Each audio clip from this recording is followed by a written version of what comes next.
Ada pernah ikhwah datang kepada saya bilang, Ustaz, saya baru dengar ceramah antum tentang riba, haram.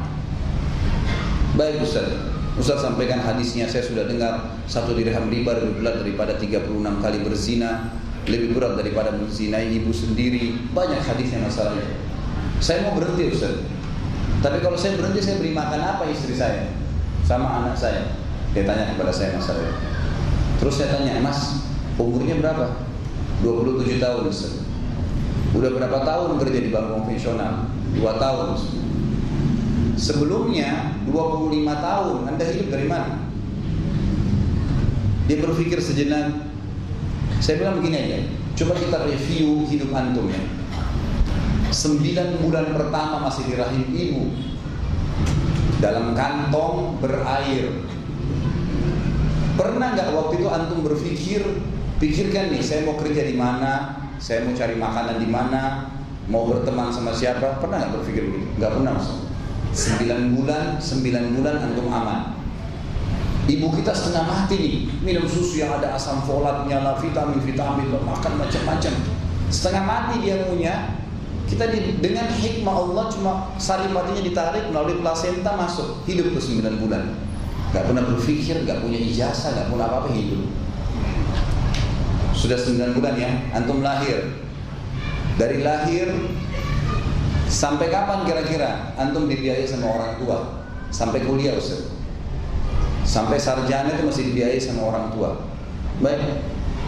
Sampai umur 21 tahun, pakaiannya, biaya kuliahnya, minumnya, semuanya, mandi, air yang dipakai, beli sabun, beli sampo orang tua.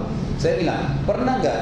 Nggak usah bicara waktu antum sudah dewasa, waktu masih anak-anak lah, SD, masih TK, SD, SMP. Kita kalau mau sesuatu, di sini juga ikhwan yang hadir. Kita waktu kecil dulu kalau minta sesuatu pada orang tua kita, sambil merengek-merengek, minta es krim, minta coklat, minta baju. Pernah nggak kita berpikir orang tua kita ambil dari mana duit? Kita nggak pernah berpikir. Pokoknya kasih, kalau enggak kita nangis.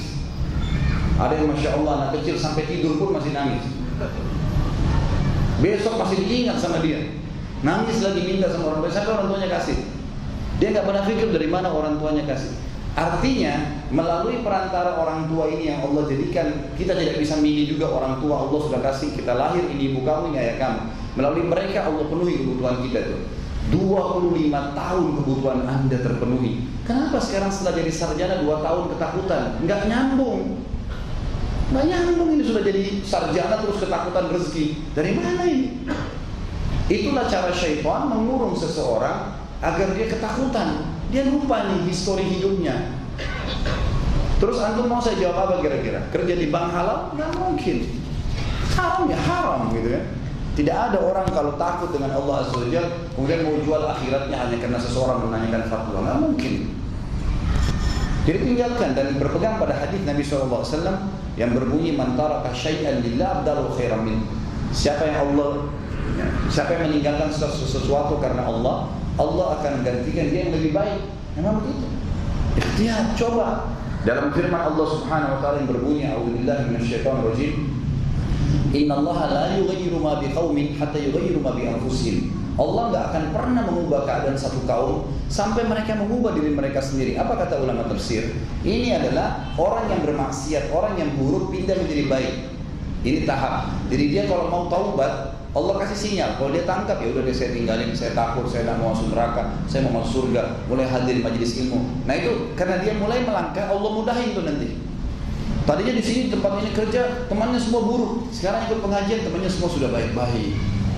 Tadinya di sini dia susah, kerjanya di tempat haram, ditinggalin sama dia. Dia mulai pindah yang lebih baik. Ini ayat maknanya adalah, kalau kita tidak berusaha, ya sudah berarti stuck di situ. Harus berusaha, keluar dulu, baru tinggalkan dulu yang haram, menuju ke jalan Allah. Allah mudahin nanti tuh, gitu kan?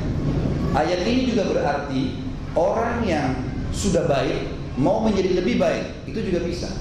Misal setelah antum sekarang ikut pengajian, sudah paham sunnah, alhamdulillah, sudah mulai sholat di masjid, jangan stuck di situ.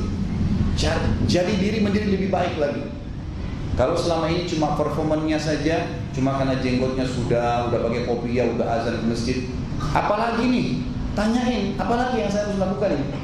Cari yang lebih baik lagi. Harus lebih baik, lebih baik, lebih baik, lebih baik. Dari nanti kita ketemu dengan Allah Subhanahu Wa Taala itu sempurna, gitu kan? Kalau kita selama ini sholat malamnya masih terbengkalai, ya sekarang harus sholat malam. Belum baca Quran, mulai baca. Sudah mulai baca, sudah sering mengkhatam, mulai menghafal, pindah terus lebih baik. Sudah menghafal, ajar orang-orang untuk menghafal, terus, gitu kan? Menjadi lebih baik dari sebelumnya. Jangan stuck di situ. Tapi saksi bahasan kita adalah jangan pernah takut meninggalkan yang haram.